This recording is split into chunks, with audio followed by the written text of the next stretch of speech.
So this is DJ Elric Into the Pit for Metal Devastation Radio, and I have part 2 of the Maxdmyz interview. I have the whole band here. It was unexpected. Woo. Yeah. Last week I interviewed Pete at the Cart and Horses, but it was a bit difficult for everyone to get there, no doubt. So I'm at, what's the studio called here? Storm Studios. Storm Studio in Holloway Road. So yeah, thanks for everyone for the interview. Cheers, guys.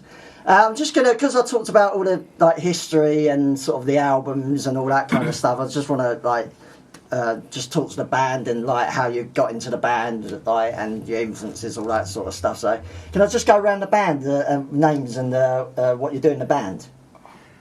Yeah, I play keyboard sometimes. What's your name?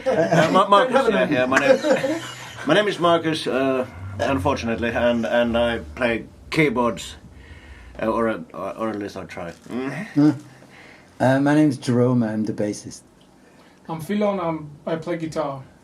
I'm Jay, and I play the drums. The drums!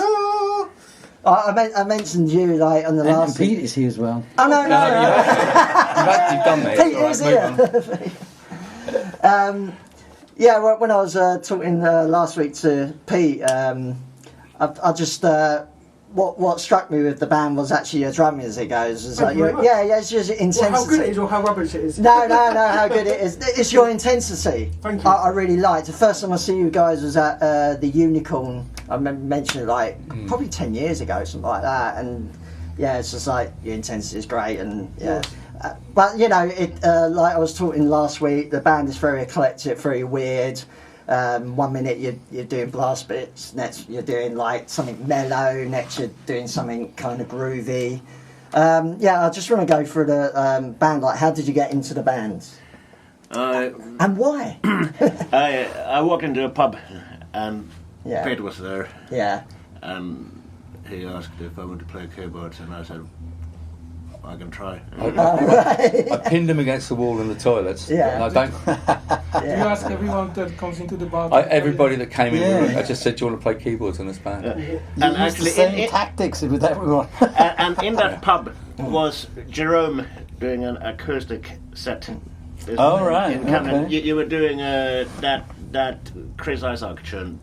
Wicked. Oh wow! Look at that. So yeah, I've known. What was that squiggle? Sorry, that's my phone. Sorry. On your phone. Yeah, interesting. So I've known everyone except Philon for years. Yeah. And my girlfriend used to be in Maxdmyz like 10 years ago when I met her. She was in Maxdmyz. Yeah. So, and I went to see you guys like I don't know how many times, and it was just like it came together sort of.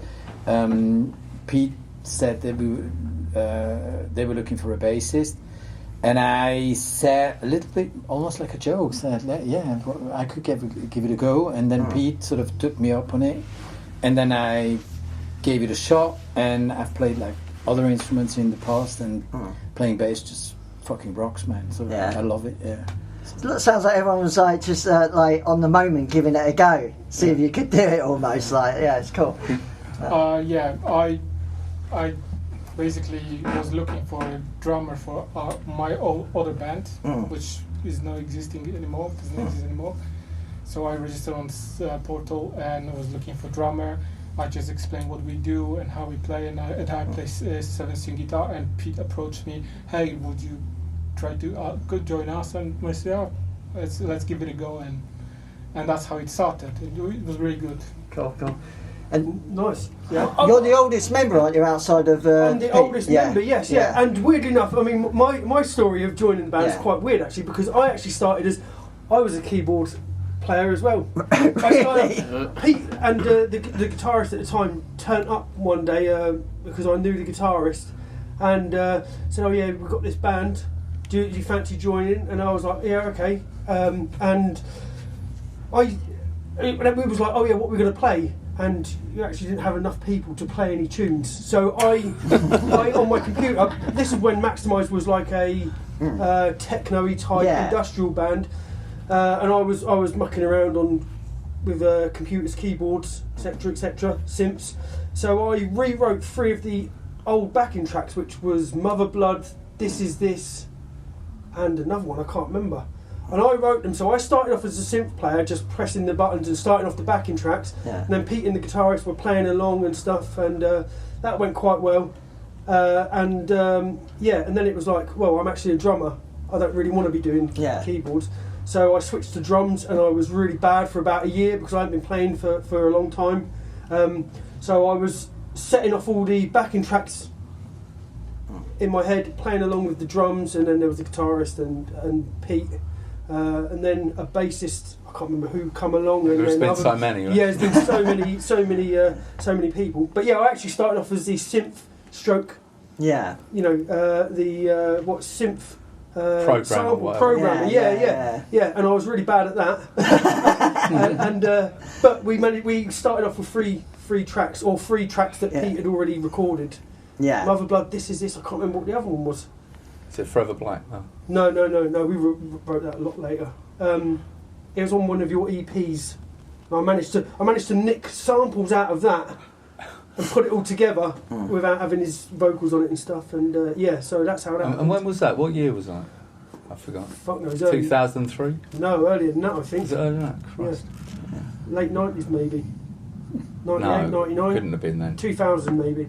No, it was 2001, after, 2002. it was after Mother Blood. Yeah. Just after your 16th birthday. So none of you are playing your real instruments. Yeah. That's correct. Yeah. I mean, I guess that the bass has become my real instrument but yeah, I've been playing guitar for years. Yeah. You fronted Drilling Spree, didn't you? Yeah.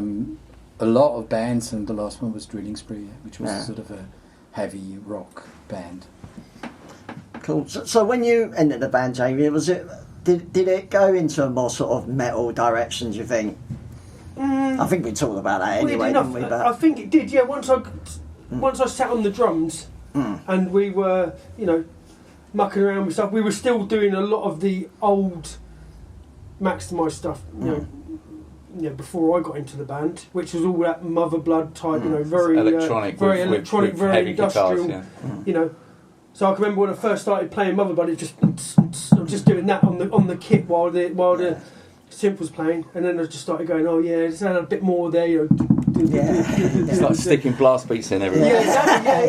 Yeah. And then as the band become more of a band, we just started writing other stuff, and then slowly moving away from all the industrial side of it. Well, no, we stayed with the industrial side for a long time, didn't we? We did, yeah. So you weren't around for all the chainsaws and... No, that was before my time. Yeah. Just before. I think I joined just after all of that, because you were almost famous, Pete. We were almost famous. You were Actually had a hit. about My that. God. Yeah. And I thought I was going to join a famous band. Pete said, I've got this band, you know what I mean? I never said we was famous. I know you did. Yeah. So who are the newest members of the band right I'm now? the newest member. Yeah. of the band, And it's funny because Jay was just talking about this, so I've known them forever. I mean, I've seen them like 20 times in gigs, and the last album for me, something had happened, and that was Anatomy of Power. Yeah, I had that opinion well before we were discussing maybe me joining the band or just jumping in. Anatomy of Power for me, just sort of, I don't know, things just sort of came together, and it was pandemic. I was looking for the word, pandemic. I don't know, something happened, and I sort of did something that I never do normally. I put a post out there on Facebook saying, wow, my friends just released this fucking cool album, and so I really think something had happened then. The pandemic did happen. I think, to be honest, I think Feel On happened and gave a greater consistency and focus to the sound. So even though it may still be very eclectic and weird or it has more identity. It's the most precise album within like a direction, I think. More metal industrial vibe there. I think the Factory-esque sort of, and then The production, is very... this is much better than what you've had before. Well, it was produced by Neil Haynes, but Russ Russell's studio. So the production was good. So I'd like to know your influences, like coming into a band. What were your influences over the years? Well, pretty much anything really. I've never been a one type of music person. I listen to anything from Portishead to Franz Liszt to Ministry to whatever. I don't believe in that things have to be one thing. I don't care if something has a hard sound or a softer sound, as long as it's good. And you've done quite a bit. I mean, your solo stuff's quite sort of goth, industrial. It had a bit of an 80s thing going on, which can happen easily when you were born in the 60s or something. When you were born in the 1920s. I mean, knowing the band, like, I got a feeling all the answers are going to be pretty similar when it comes to influences, actually, about yourself. I can really only answer exactly the same as Marcus. It's just like, at home I listen to classic music, I listen to punk, metal, blues, electronic music a lot. You're pretty much the same, in you. And that, I mean, the Maxdmyz isn't like sort of, the sort of growly, typical new metal you're gonna get. So that's probably one of the reasons why I was interested. As well. You're pretty much the same in your Pete, just a little mix of and again, also because I'm knocking on a bit. You know, I was listening to the Beatles, and I progressed to the Stones and Zeppelin. I was a massive Bowie fan. Loved John Lennon, and then, getting into the heavy and Black Sabbath. I was, as I might have said in the last one. I remember buying Bloody Sabbath when it came out. So. And it's all that stuff kind of gets mixed in, and Right, I started with death metal in the 90s, and I was pretty fanatic about it. So it was only death metal and nothing else. Kind of on the verge of that genre was Fear Factory at the time. It was like, is it still death metal or is it not?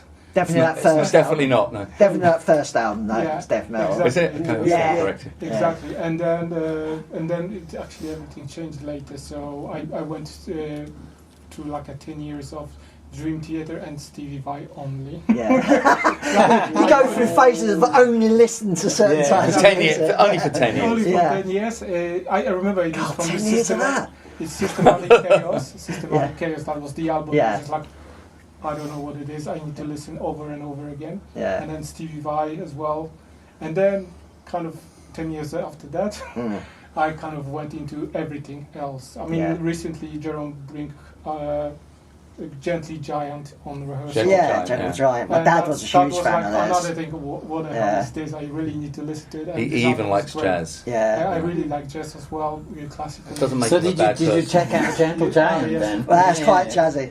You can't get more proggy than that bloody band. No. It's that's great though, isn't it?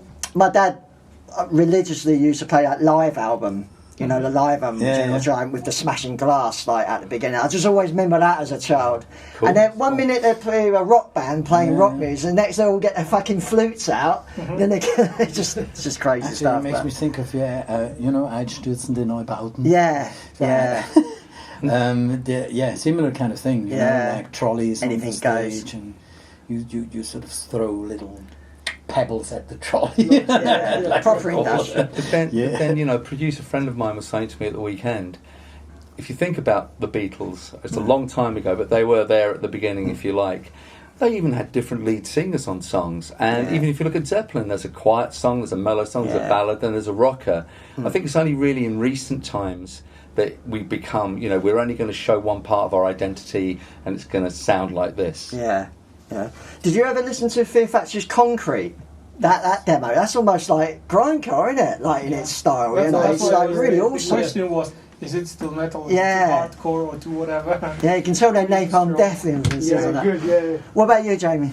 I just like to listen. I listen to anything again, like the guys. I mean, anything that anything I want to listen to, if I like it, I like it. If I don't like it, but you have an encyclopedic knowledge of. I mean, what you telling us? You were listening to these weird bands. I'm just going through a little bit of a phase of just listening to stuff that's very, I wouldn't say difficult to listen to, you know, but even for a metalhead, it's quite challenging to listen to, you know. So I've got like really heavy with bands like in Senefrac, stuff like that, and then listening to like weird black metal, Gnaw Their Tongues I was saying about, you know what I mean, they were just completely out there. But actually, you know, death metal, black metal, you know, is like the main sort of stuff I listen to. But for influences for me is actually weirdly enough like all the older guys, you know, Bill Ward, Black Sabbath, you know, as a drummer, you know, Barry Barlow, Jethro Tull drummer is just absolutely outstanding drumming, you know, and if you listen to what those guys were doing back in the, you know, 70s and stuff like that, they were playing double kicks and blast beats, you know, here and there, but just more in a jazzier form, you know. And but I think that there's a breadth to your musical tastes that span, you know, sort of Ronnie Size to these like obscure bands. I listen to electronic stuff as well, you know, but not all your house music or you know, weird garage music. I listen to all the real grating, you know,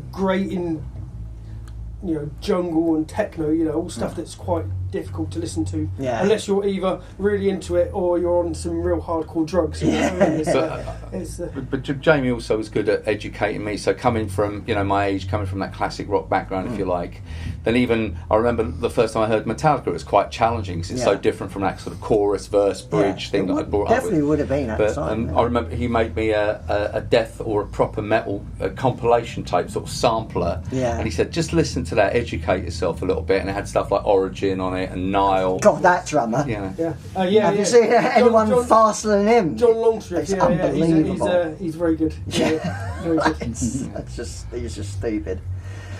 Right, so just to finish off, really, I mean, what you doing right now in the studio? Are you writing? Are you practicing? What's going on? What's the future hold, basically? Well, both of those, writing and practicing. Trying to get some new material together. We've trying to get some gigs. It's really important, Jerome, joining the band, that we start a writing relationship as soon as possible. Because I like everything to be shared. You know, any money, insofar as there is money, goes 5 ways, and so is the authorship. We're very, very open to ideas. So the first thing we did as a way of getting in there is we're doing a song that had been done by Drilling Spree called.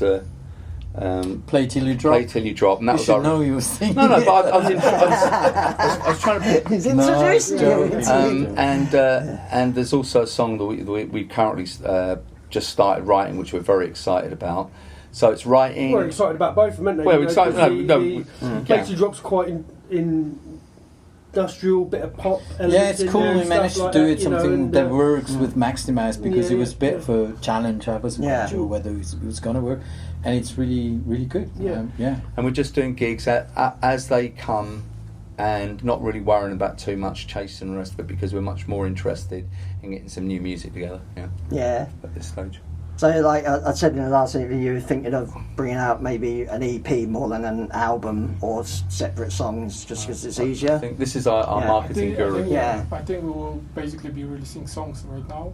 We've got one lineup. I don't know exactly when we will release it, but it's called Blood of the Buddha.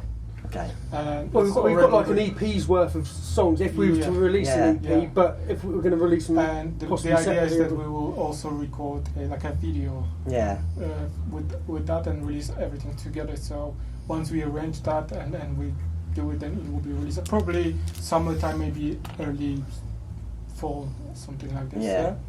And gigs is a way away. I remember you saying we've got one in August in. I've even forgot where it is. We're playing with D. Kerr, and I quite like the idea of just as and when they come along, because you know we're a small band. We are who we are, so you know we're not going to be playing 5 dates. You know, in 2 months in London. It's just it's a kind of waste of time for us. Unless we get lucky. Unless you get lucky, you get put on a great bill. You never know. After the pandemic, just every band just wanted to get back out there and play gigs, and so it's just completely saturated everywhere. You know, bands, hundreds of bands want to play this same place, bill, you know what I mean, and stuff. So hundreds of bands wanted to play, but none of the people wanted to go to this. And then, you know, as we said, the economics of going to Wakefield play a gig. I mean, it's great. Don't get me wrong. If people want to do that, that's brilliant. But you come away, you're £150 short, and I don't know.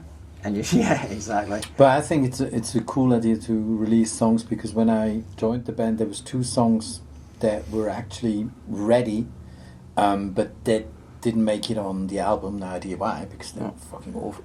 It would have been too Well, it would have been a long 11, album. Yeah. 11 songs. Maybe basically they're really 2 good songs. They're probably my 2 favorite songs. So it would be cool to release them. Yeah.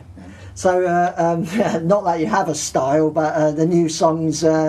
What kind of vibe are you having with the new songs? Is there any? That's the most hard question that we ask, because the one that we're just working right now is like completely not possible to classify it. Yeah. It's a little bit of. Well, I don't think you are as a band anyway, really. A little bit of kind of cynic vibe. Yeah. A little bit of melodic stuff. Yeah. Progressive. There's a bit of progressive metal in there, but just a tiny bit. Yeah. But as Drone was saying, one of the reasons he was attracted to the band is that it is so varied in its influences, and if it sounds good, because I as I said, I'm listening to anything from Joni Mitchell to the Byrds to Origin, and all that makes sense to me, and I can't just leave bits of it. Well, I'm not going to do that because I'm too hard, or I'm not going to do that because I don't know. Amazing. All right, guys. Thanks very much. Really thank good you. interview. Nice to meet you guys. Cheers. Thanks so much. All right. Thank you. Thank you. Awesome.